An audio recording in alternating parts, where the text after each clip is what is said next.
common sense recap of the day's biggest stories. It's John Catsimatidis and Rita Cosby. Katz and Cosby on 77 WABC. And now, Rita, let's go to the Democratic point of view, and who do you have on? We Doug have, Schoen? Doug Schoen, a great strategist and pollster. Doug, your thoughts of this sort of basement strategy and revisionist history? Well, what I would say, Rita, is this is an election, and each side tries to win. And if Kamala Harris can get away with not answering questions, talking with a teleprompter. Hey, Doug, I don't know if you're on speaker. If you're on speaker, can you take it off speaker if you are? Sure. Go ahead. Yeah, go ahead. Just because we could hear you a bit on speaker. Go ahead, Doug.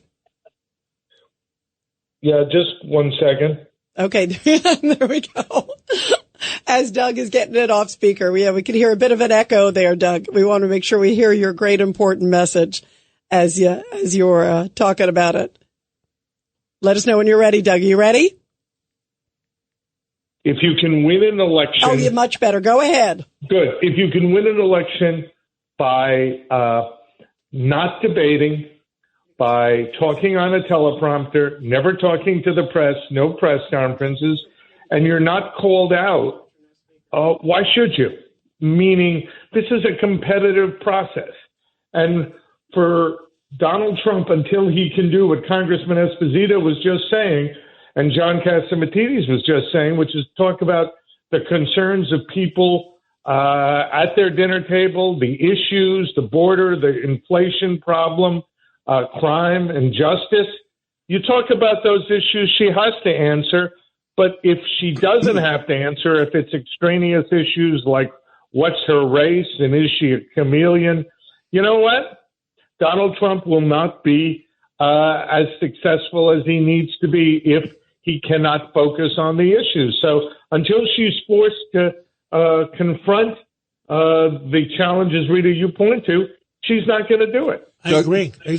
Congressman King? Yeah, Doug, this is Pete King. First, it's always great to be talking with you. You know it all inside out. What are your polls showing now? Have you been able to detect if Yeah. Here's the thing, and you know, it's again, and I apologize for cutting you off. No, go ahead. It's what you see with the mainstream media. She's narrowly ahead, maybe a point or so ahead nationally, couple of points ahead in the swing states, but almost within the margin of error. But the media is playing it as if it's, you know, a massive landslide for her, which it isn't. But more important is Donald Trump has reacted so badly to this.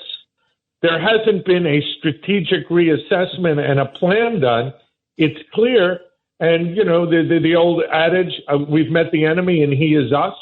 And the enemy here is Donald Trump for himself. Well, let me ask you, Doug, though, how much of this is going to be, John has this phrase, we were talking earlier, the sort of see you in September, because the Democratic National Convention is going to start in about a week. Then, of course, she just got, you know, there's the honeymoon period. She picks this guy, by the way, Tim Walz, that's a whole other story. So she picks him. It's sort of the newness, getting rid of Biden. She's there.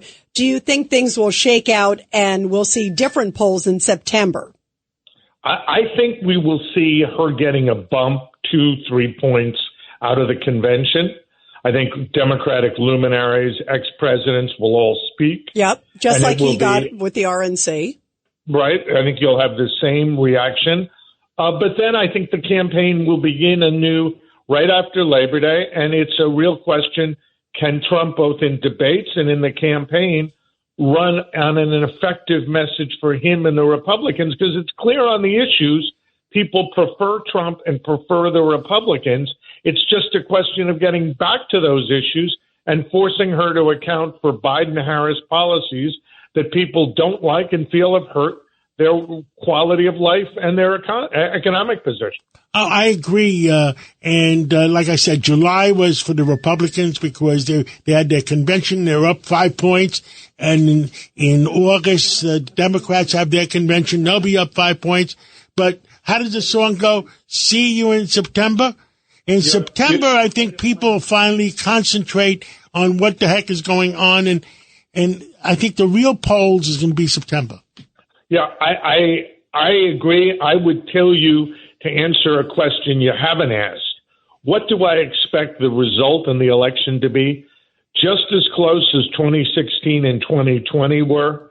I think it could go either way. Right now, she has a slight advantage. Trump had an advantage clearly when Biden was in the race. But the advantage is such that, there's a hidden vote for Trump.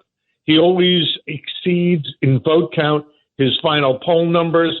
So I think this is a very close election, and I think it will come down to the wire. How much do you think, Doug Schoen, also early voting? We were just talking, it starts September 6th in some places.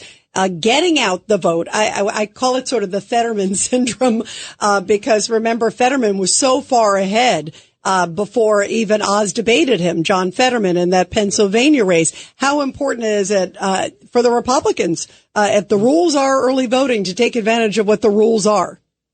Rita, the biggest mistake Donald Trump made in 2020 was telling people during a pandemic not to vote early. I would tell you, the Republicans, you're exactly right, need to get votes out whenever it is legal and possible to vote, whether it be early voting, mail voting, at their community center, whatever.